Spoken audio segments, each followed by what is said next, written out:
অনেকদিন ধরে খেয়াল করছি পাশের রুমটাতে তালা লাগানো থাকে। এক রহস্যময় শক্তি আমাকে সেই ঘরে যেতে বাধা দিত। মাকে জিজ্ঞাসা করলে উত্তরে বলল, তোর তা জানার দরকার নেই। বাবাকে বললে রেগে দেখলাম চলে গেল। পরে ভাইয়াকে জিজ্ঞেস করলাম, তখন বলল, তোর সেটা জেনে কি হবে, তোর ওখানে না গেলেই ভালো। পরে মনমরা হয়ে চলে গেলাম। রাতে চিন্তায় ঘুমাতে পারি না, এদিকে কাল পরীক্ষা। আমি পা টিপে টিপে বিছানা থেকে নামলাম। দরজা খুলে তালা চাবি আমার মার ঘরে খুঁজে পেলাম। তালাটা জং ধরে গেছে। দরজাটা প্রায় ভাঙাচোরা। তালা খুলে ভিতরে প্রবেশ করতে চেয়াত শব্দ করে খুলে গেল। মাথার কাছ দিয়ে এক ঝাঁক বাদুড় উড়ে গেল। তখন আমি চিন্তায় প্রায় বেহুশ। আমি আবার বেশি কৌতূহলী, তাই আস্তে আস্তে হাত থেকে টর্চটা জ্বালালাম।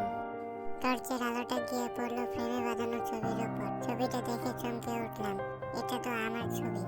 পরে আলোটা নিচে নামালাম, দেখলাম অনেকগুলো ধুলোবালি জমা নতুন বই।